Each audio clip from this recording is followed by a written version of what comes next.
If you've opened your energy bill with a sense of dread in the last 12 months, you're not alone. With energy prices soaring around the world, individuals and organisations alike have been left asking, how long can it go on like this? These dramatic price surges, caused in part by recent destabilising events, have underlined the importance of maintaining reliable supplies of energy. But having reliable access to affordable, sustainable energy is by no means a new concern. Whether it's future-proofing against energy supply risks or calculating the impact of human-driven climate change, access to affordable and sustainable energy has been a major issue for decades. So how best can today's leaders make sure they and other organisations have access to reliable energy? To plan for the secure future of their industry and work towards a cleaner planet. In this episode of the Business of Leadership podcast, AGSM's Associate Professor Michelle Roberts is joined by industry and academic guests to discuss and debate the best ways Australia and other countries can move forward when it comes to the future of energy supply. Ben Hutt, CEO and Managing Director at Evergen, and AGSM MBA alumnus joins us to share what role he believes renewables, decentralised systems and energy access equality has to play in the future of energy supply. We're also joined by Katya Ignateva, Associate Professor at UNSW Business School. Her research focuses on the dynamics and volatilities of the energy markets and considers what steps can be taken towards smooth energy transitions while retaining cost stability.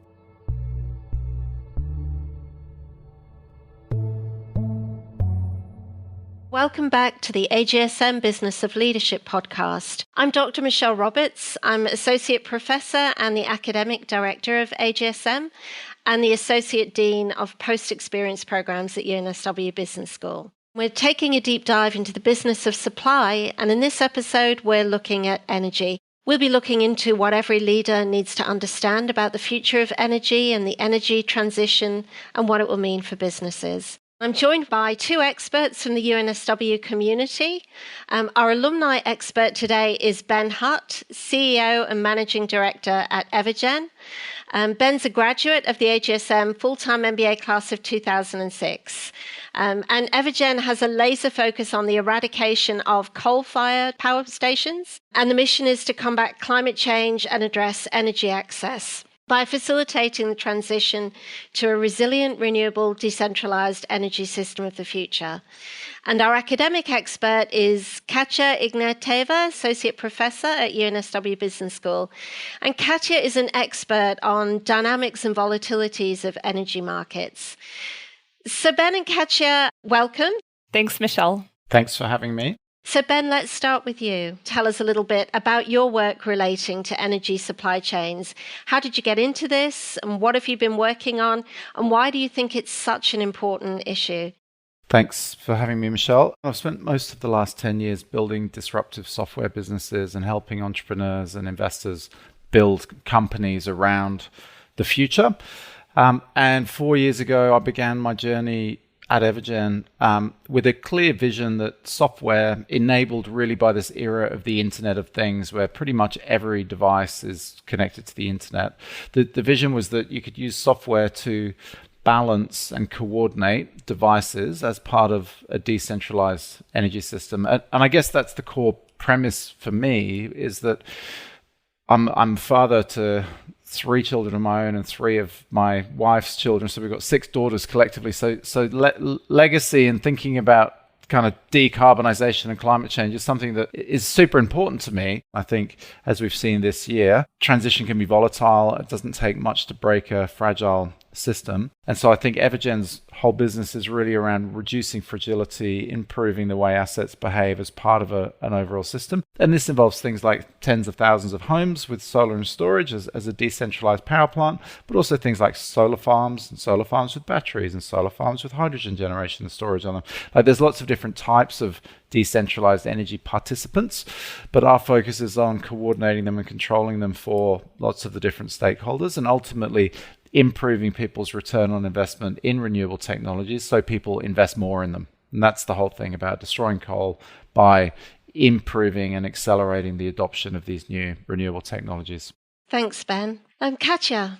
So my background is actually in mathematical or quantitative finance. So I hold PhD in quant finance, and my research is predominantly in financial econometrics. So basically, I'm trying to come up with mathematical models that allow us to describe the dynamics of energy markets and volatilities. So, for example, I'm looking at the markets from the retailers' point of view. So retailers, they have to buy electricity from the wholesale market and sell it to businesses and households. So they're face a very challenging task of managing the risks of extremely highly volatile prices. So when the energy price spikes, then the retailers have to pay this high price on the spot market to purchase the power. But then they have to deliver this power to our consumers, to us and customers at a more or less fixed price. So obviously, they would be interested in how to effectively mitigate these risks of extreme price fluctuations. And this will eventually help us to stabilize price in the energy markets. So my research is focusing on coming up with comprehensive mathematical models that describe the dynamics of the energy markets and its volatilities, and trying to provide recommendation to market participants like retailers in the first place, but also policymakers and generators on how to effectively mitigate the risks of extreme price fluctuations. And clearly, while doing this quite mathematical research, I have to gather a lot of information, a lot of background on the operation of the markets.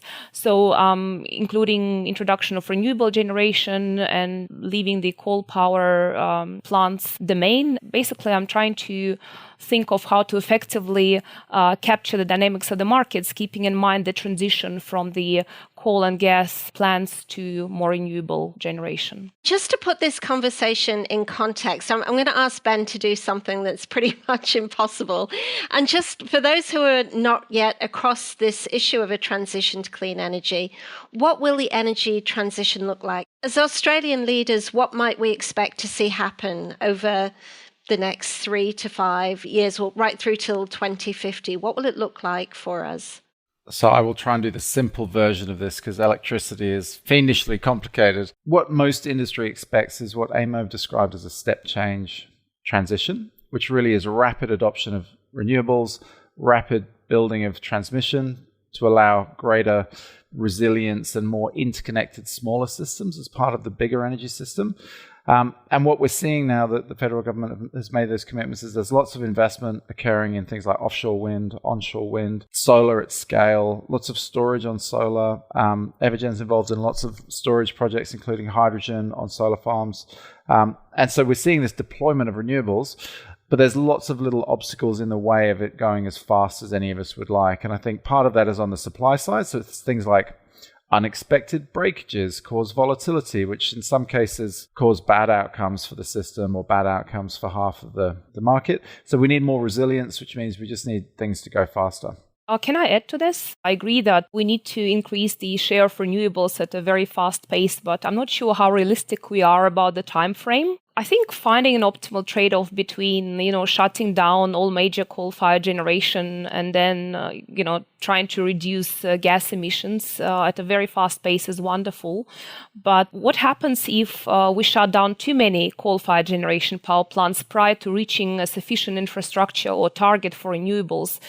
Don't we risk to fall short of demand within the next couple of years? And then clearly, if we wait, until this share of renewable energy generation has reached, the prices will also continue to rise. So from my perspective, also from modeling perspective, so I agree that in the medium to long term, we should accelerate moving to renewables in order to reduce the energy prices.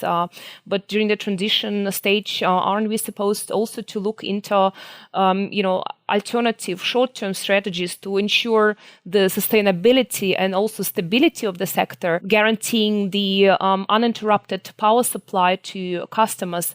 And perhaps from that perspective, we should also include investment in old dispatchable generation. So that's probably my academic question to Ben.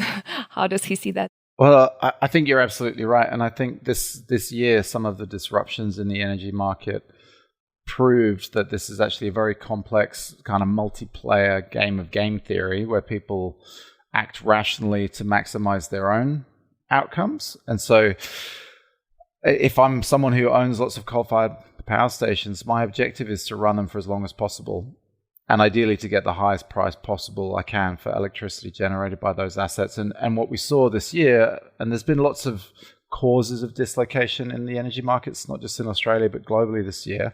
But we saw a period in time where the Australian energy market wasn't functioning as a market anymore, and it required the market operator to basically tell people what to do and change the rules of the game in order to keep the lights on, which is fundamentally their job. And one of the issues I have in this whole transition is that whilst AEMO has put forward the best version of the plan, which is the Integrated Systems Plan, they don't have authority to implement it. No one does. So no one can sit there and tell, let's say, AGL, Origin, and EA when to retire which plant and balance that with new capacity, so new generation or new storage coming online to deal with it catches issue of the volatility. Like, we definitely can't be retiring things early, otherwise the lights go out or power prices get really high. This is the need for like an orderly, managed transition. And it's extremely challenging. And we saw dislocation in the market this year. It actually, I think, set Australia's energy market back a couple of years because lots of the small retailers died. And they died because they were inappropriately hedged for the most part to deal with a black swan kind of dislocation in the market. And that ended up in them giving all their customers back to the big three. So if we were sort of writing a fairy tale and it was a battle between old and new, or good and evil, or fossil and not fossil, or some version of that, we took sort of 2 steps forward and then 1 step back this year. And now I'm personally delighted by the pace at which Origin and AGL and others, EA as well, are starting to move and focus on innovation for the solution. But volatility, things not quite always being right, or like we had a thing where the wind blew a transmission tower down in South Australia, which led to the whole state being completely disconnected from the national energy market. These things happen, and volatility is generally bad for most people, good for a small number of people. And I think we should expect in this transition more volatility, which is one of the reasons why I'm a massive advocate for storage, so battery storage or lots of different types of energy storage that provide backup power in some extent in the event of volatility, whether it's at a household level or at a system level. I think that's super important. But definitely the race is on, and I would love to have someone accountable in this country for execution of that plan rather than just description of it. But currently that's not something that anyone's able to do over and above the federal government setting signposts out. But unfortunately, setting up of the infrastructure for renewable generation is taking time, right? And while, as you're saying, right, so while we are setting up all this necessary infrastructure, the energy prices will continue to rise. And this is, happening now in a very turbulent period of time, right? When Australia's electricity prices are affected by the world prices, right, which is basically driven by a combination of multiple short, long-term economic, political, and whatever weather-related events, right? So we will continue to observe the increase in the energy prices and even more extreme volatilities in the future unless we accelerate, the setup of the renewable energy. But because it's not that simple, right? It takes still years, right? 1 to 3 years on average to set up a wind station or, solar. Shouldn't we be looking into, some other short-term ways to ensure that the energy supply is uninterrupted to our customers? So you're saying clearly, like, we should be putting the coal power plants on hold at some point in time. But currently, what's happening is, for example, with Evergen power station at Lake Macquarie, they are retiring ahead of a schedule because, the renewable energy is simply impacting their profitability. So they cannot survive in these market conditions. So from that point of view, from the government perspective, perhaps there should be some strategic decisions in place until renewables can handle most of our needs that guarantee that coal power stations survive until that moment and provide sufficient power for Australian population, and perhaps providing some kind of relief to coal power plants or incentives, to continue to operate until this sufficient share of renewables is reached would be the best short-term decision. And then, of course, in the medium to long term, no doubt the renewable energy generation is the most viable solution. But I think we should be realistic about the time frame. I agree. Nothing goes fast enough in any way, but it is at least starting to go faster now. We have political clarity around what the goals are. I have grave concerns about a capacity mechanism, which is what I think you're referring to in your sort of notion of, can we support coal to keep them alive longer than they should be? Because they remove price signals and investability around large-scale renewables. So they actually slow everything down even further. It's like creating an artificial market for something that should just not be there, unless it includes some sort of measure of carbon efficiency or a cost of carbon to continue to incentivize renewable electrons over fossil fuel-driven electrons. And people have talked about having a renewable energy storage target, which again is a really good idea because storage allows for more flexibility. But I think, having seen what happened in places like the UK where they did this capacity mechanism and other places, it will only act as a handbrake to innovation on the kind of good side, the future side of the ledger, and get in the way. And so I think there are other things that we should all be considering doing, which is, like, Europe at the moment is very heavily focused, as an example, on shaving the peak demands of the electricity system. So stopping or incentivizing people not to be using things at peak times so that the total amount of electricity required at those times is less. Like, I've long advocated for a market for what we call demand response, which is having people or companies turn things on or off when the price or the network stability is not there, and you pay them to do that. Other countries like New Zealand have signaled a 3-year pathway to having demand response as a market. In Europe, it's quite widespread. New South Wales government's introduced a peak reduction scheme, which is basically a version of the same thing. It's like incentivizing people to change their electricity consumption away from peak times. So I think managing demand and balancing supply and demand more strategically, which is really like what Evergen does. It's like what we're trying to do for electrons is balance when they're generated, stored, and used to make them most valuable. It's a bit like what Uber did for the taxi services by kind of computerizing the demand and supply economics and optimizing the travel time for everyone. You just get a better outcome. Like, you don't need more electricity. You can get away with less. But it's very complicated, you're right. From my research, it's actually interesting that you mentioned about shifting electricity consumption to off-peak times. I'm looking at also energy demand related to the human activity cycle, and clearly we are observing that.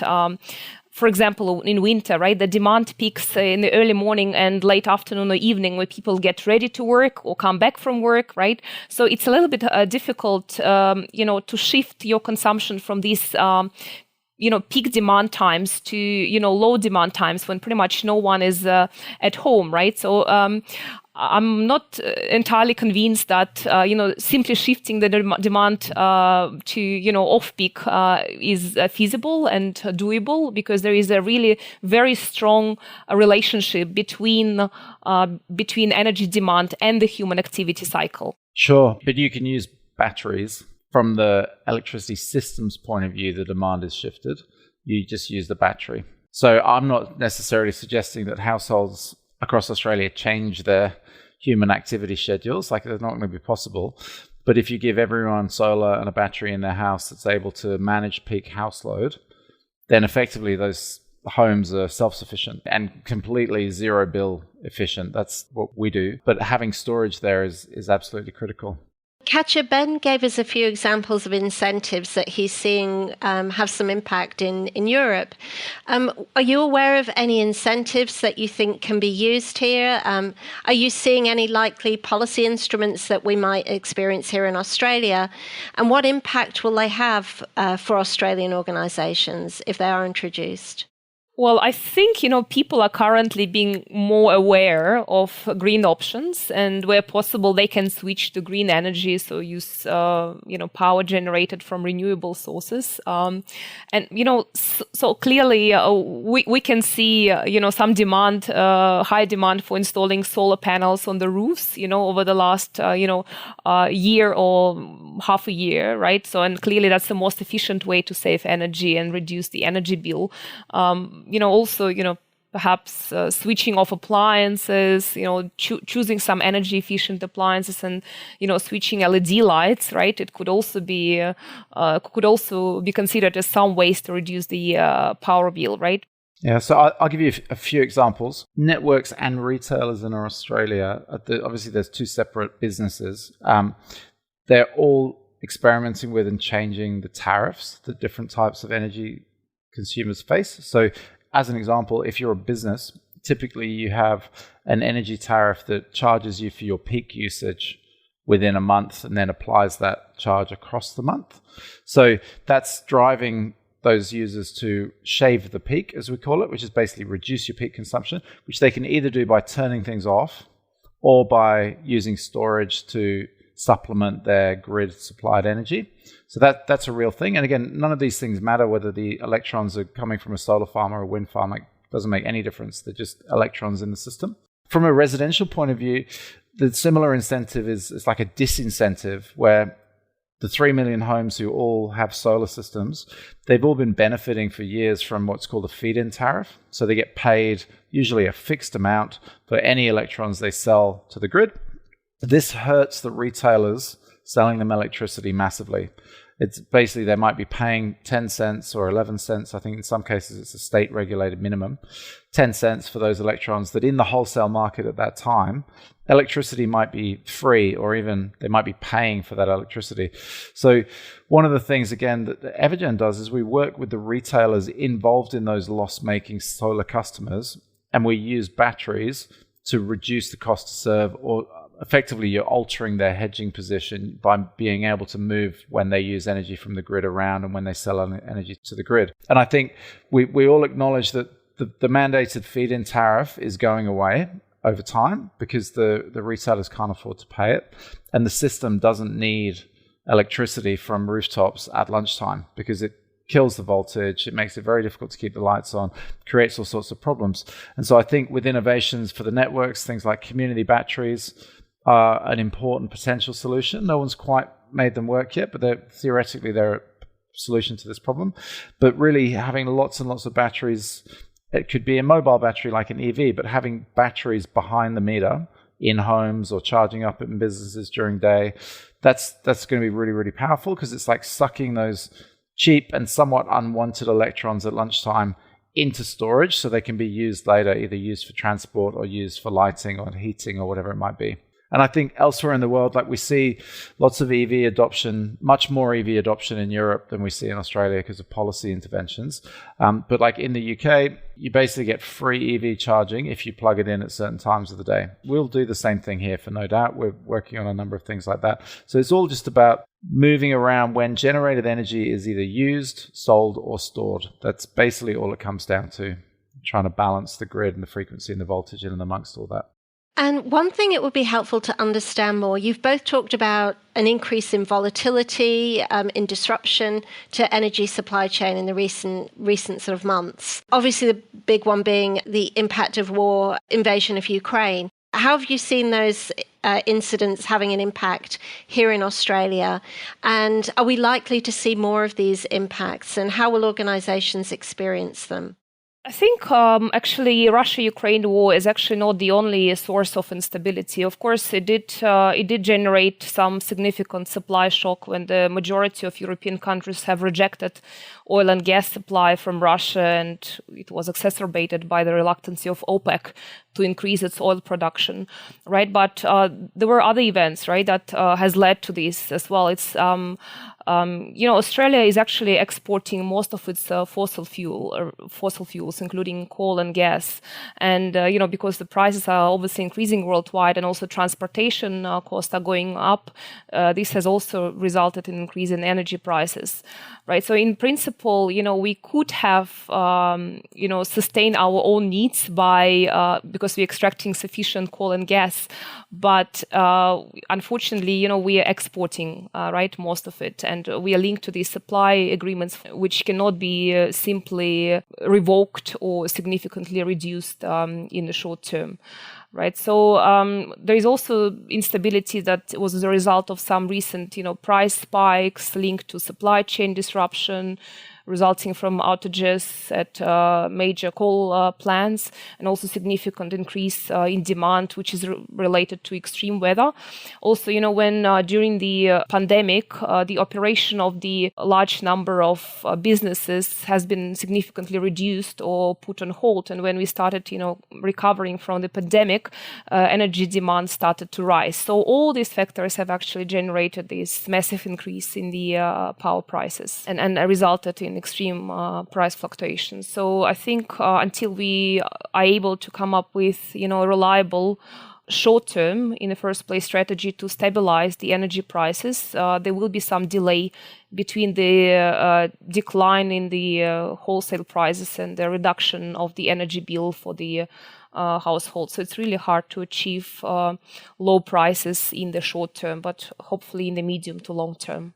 And in terms of pricing, I know that this is an area of your expertise, Katja. What should we expect as consumers and as leaders for our organisation? What should we expect for energy pricing over the next sort of 3 to 5 years? Well, I think, unfortunately, in the short term, the prices will continue to rise. It will probably take time to set up significant infrastructure for renewables, but at the same time, generating capacity and putting on hold or switching off major coal power plants results in basically extreme demand conditions, and it unfortunately in the short term we will likely to observe further increase in energy prices and extreme volatilities. But hopefully, once we reach this sufficient threshold for the renewables infrastructure, we start observing some relief, and energy bill will start being reduced for the consumers.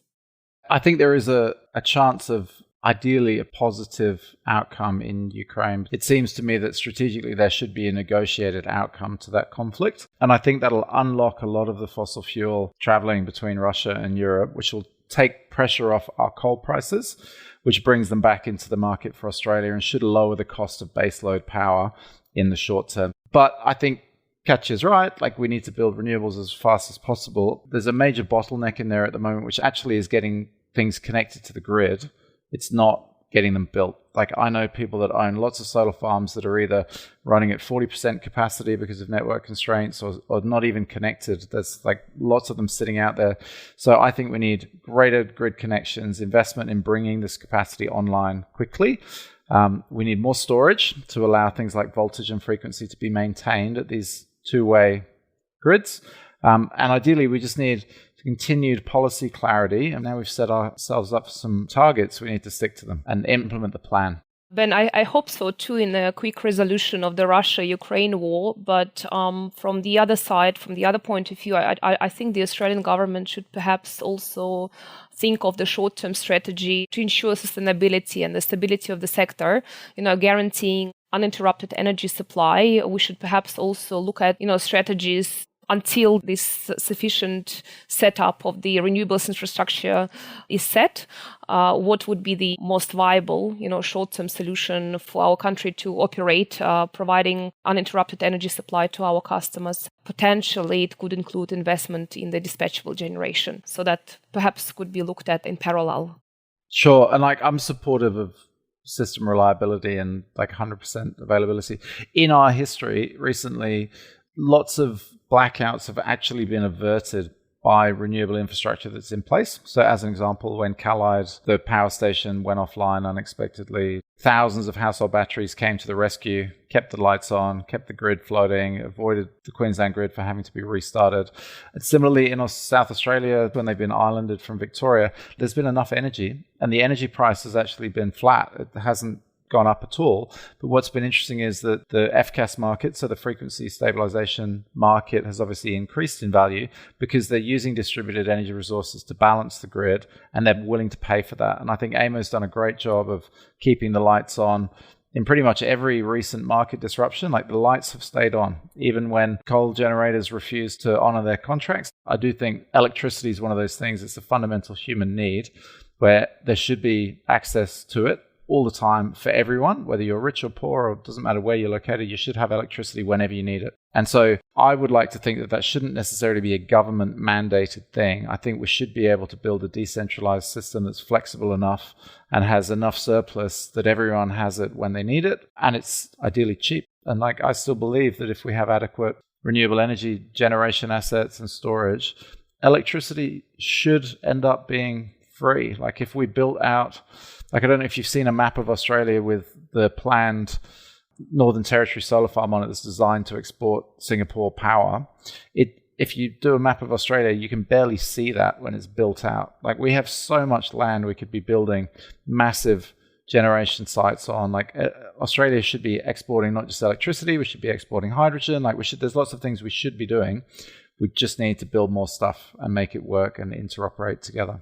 You've touched on a just transition and this issue of energy for all. How do you both think about the ethical issues in energy supply chains? Both traditional energy, coal, obviously, but also new energy has obviously got a lot of ethical issues as well.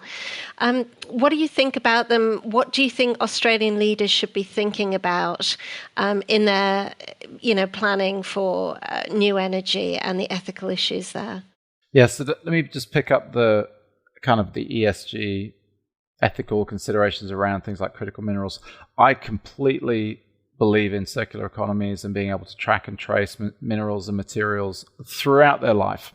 And I'm actually involved in some projects around that sort of tracking and tracing of supply chains, and aware of legislation that'll be coming to make manufacturers of equipment responsible for their treatment at the end of life. And we really are starting to see innovation in circularity around supply chains, not just around critical minerals, but obviously there's lots of critical minerals in batteries and in solar.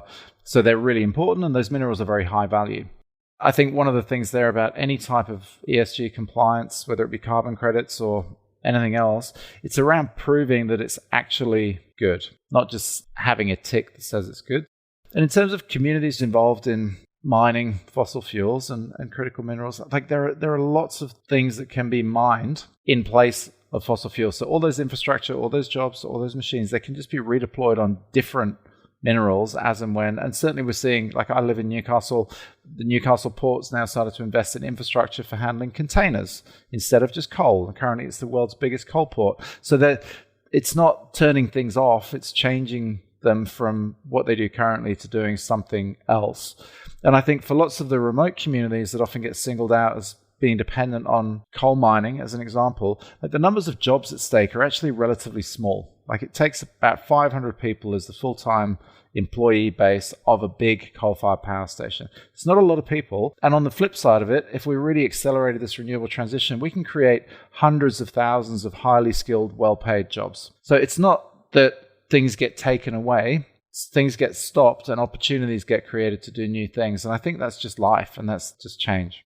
But how can we make this transition stage smooth? So that's the question. So clearly, long-term renewables is the solution. Short-term, we should probably stick to the coal and gas power stations. But how can we make this transition? Also people losing their jobs and providing the stability of energy generation for all Australians. So I think that's a really difficult task to do. And clearly, Australian government, while focusing on reduction reduction of emissions and boosting renewable generation should, continue going on and accelerating this transition, I think it's fairly difficult to make this transition very smooth for all. So that's, it's a complex issue. I totally agree. And I think one of the things that makes this more complex in Australia is that we have separation of duties between state governments and federal governments.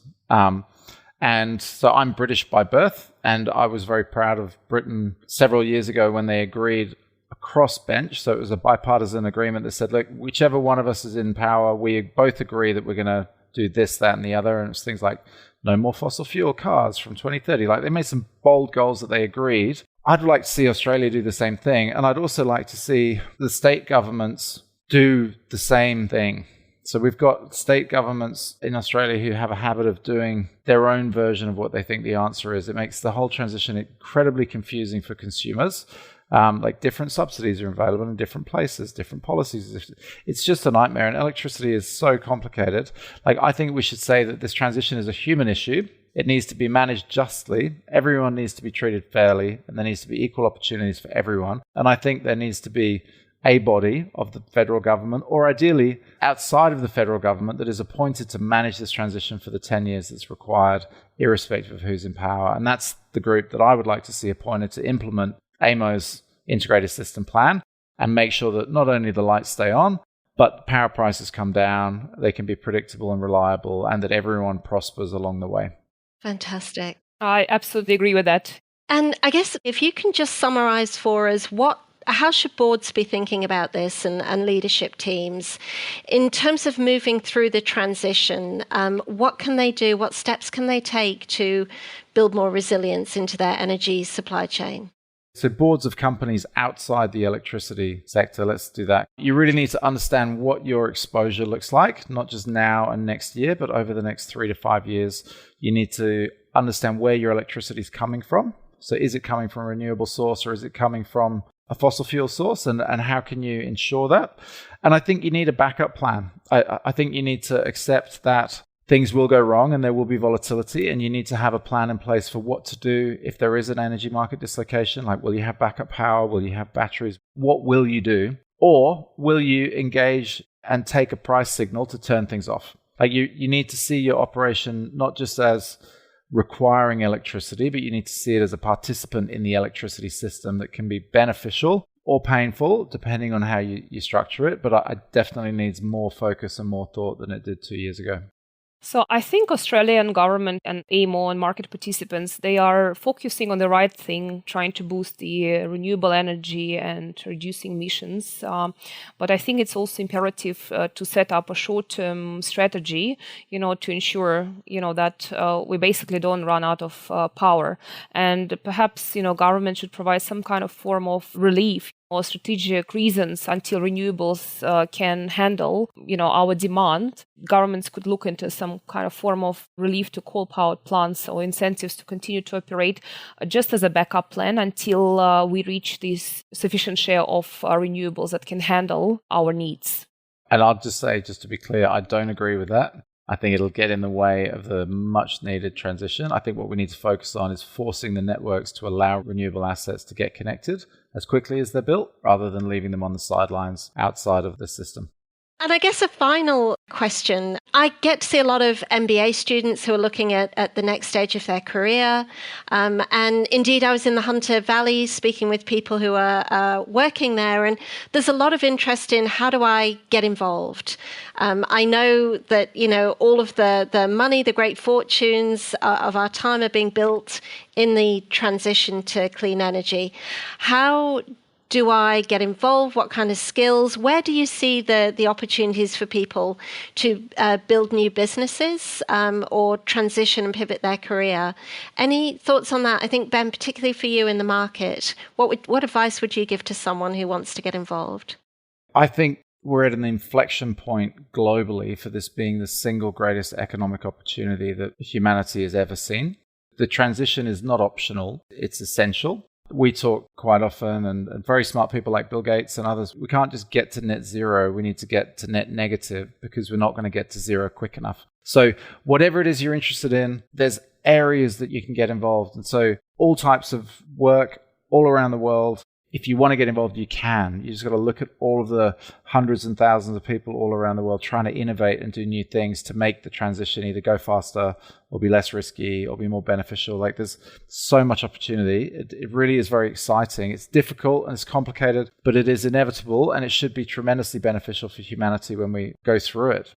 As a researcher, I would probably encourage and engage young people to, explore, energy market analyst, data analyst positions, that are really very exciting, allowing you to model these dynamics of energy and volatility markets in Australia and also, worldwide, which is clearly very beneficial for the markets, but also for research, for future research in the energy markets.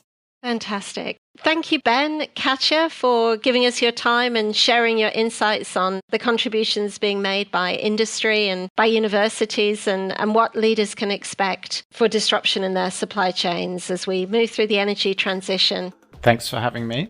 Thanks, Michelle.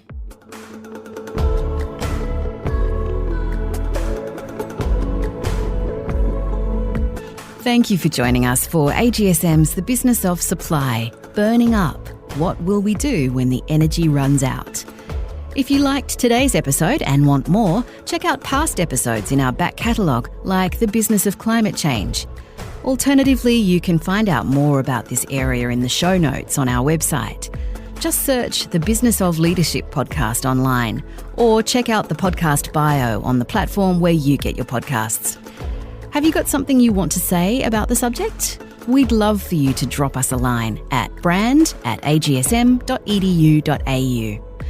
From conversations about how to lead a business with purpose to how organisations and governments could better implement AI, there is plenty more to listen to in the AGSM Business of Leadership back catalogue.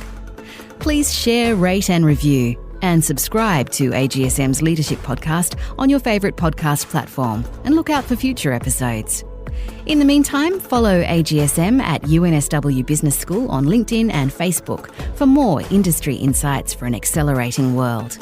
Or find us at agsm.edu.au.